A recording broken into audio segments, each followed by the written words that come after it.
What's up, everybody? Thank you so much for clicking on this video. If you're new here, welcome. Feel free, click the subscribe button and the notification bell so you never miss a video that we put out. In today's video, we're going to be going over why some people don't actually have to take out Medicare when they turn 65.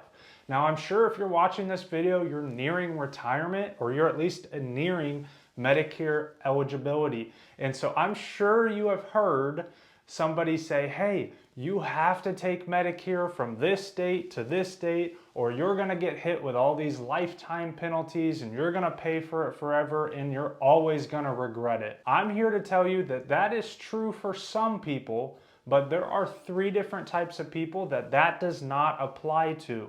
And so we're going to go over those three types of people and see if you're one of them or if you actually have to take Medicare at 65. But before we do that, one thing that I do want to talk about is what they call your initial enrollment period.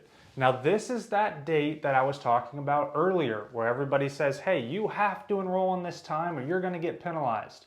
Well, let's first talk about what they're actually talking about. So that is your initial enrollment period. Basically, it's a 7-month window that Medicare says, hey, you have to enroll into Medicare at this time and you won't receive any penalties. So that is 3 months before you turn 65, your 65th birth month, and then 3 months after you turn 65. So if you're not one of the three people that we're going to talk about in this video, you do have to enroll in your initial enrollment period. 3 months before you turn 65, your 65th birth month, and 3 months after. Okay, so now that we've got that taken care of, let's take a look at the first type of person that doesn't need to take Medicare at age 65, which is going to be if you are still working, if you're an individual that's still working and you have group coverage through your employer. So if you're still currently working and you plan to work past 65 and you have a group option available to you through that current employer, you can actually bypass Medicare at age 65. If these two things are happening, you can bypass it until one of the two or both of them stop happening in your situation. Prime example of this, say that you're still working and you plan to work till age 66 or 67 or heck, even 70. Well, as long as you have that group coverage, you can work up until that point. But once one of these two things stops happening, you will then have to take Medicare at whatever age that is. The second type of person that doesn't have to take Medicare at 65 if they don't want to, maybe you're not working, but your spouse is still working. Now, so if your spouse is still working, there still is the second requirement as well.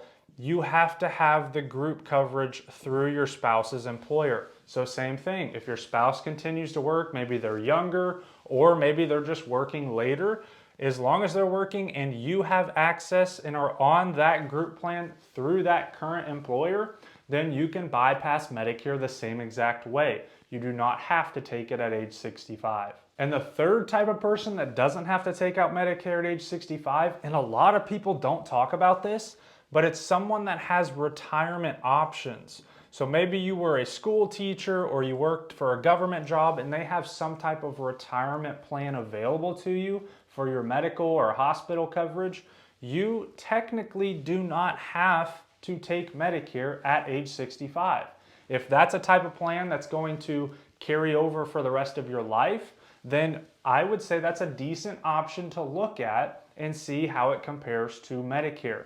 Now, I am going to put an asterisk beside this because this normally, depending on how it looks, may or may not be as good as your Medicare options. So it's important, especially if you fall into this third category, to review your Medicare options and see, hey, this is how much I pay for this retirement plan, and it's going to go up this amount every year. How does that align with my Medicare options? Medicare Advantage, Medicare Supplement with a drug plan. I would highly suggest, if you have this option available to you, to go and consider your Medicare options and put them side by side with a professional and see what best is best going to fit your needs. Now, say that you are one of these three options and you do have a retirement plan option, or maybe you or your spouse is currently employed and you have coverage through that employer. I think it's very important to know that you don't have to keep these group plans that you or your spouse might be on. If they're really bad coverage or they're very, very expensive and Medicare looks like a better option, you certainly do not have to either stop working and get onto Medicare or not take Medicare at all. You can continue to work, but get off these group plans. Another question that we get a lot is, well, can I do that anytime throughout the year? Because there is enrollment periods with these group plans. I'm here to tell you, getting onto Medicare and turning 65 is always going to be considered a special enrollment period with these group plans. Meaning if you don't turn 65 until the middle of the year, that's okay. You can do this 12 months out of the year. All year long, you can get off your group plan if you're turning 65, or if you work past 65 and you just want to take Medicare at a certain point. Now, you may ask, why would somebody do that? Well, Medicare oftentimes is a lot more competitive than most group plans. Like, for example, typically in most states, the most expensive out-of-pocket cost that you can have on a Medicare plan, and this is you going the most expensive route with a Medicare supplement, Part B, and dental, vision, and hearing, is typically about $350 to $400 a month on the high side to get everything that Medicare offers.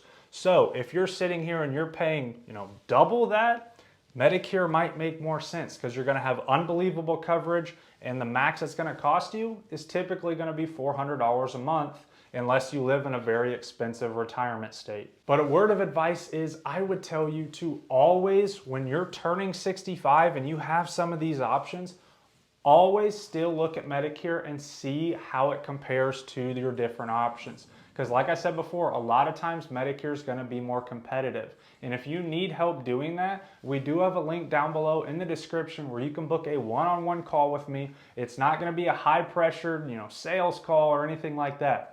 But we can go over your options with Medicare and your group plan, sit them side by side, and see which one's best for you. All of it is 100% free of charge. We get paid through the different carriers to help you enroll and go over all these different options. So feel free, take advantage of that link. The link's in the description. I'd love to meet you. I'd love to help you. Guys, if you have any questions over any of this or any of it didn't make any sense to you, leave a comment down below and I'd love to respond to it. I'd love to answer your questions. Thank you so much for watching this video, and I will always see you in the next one.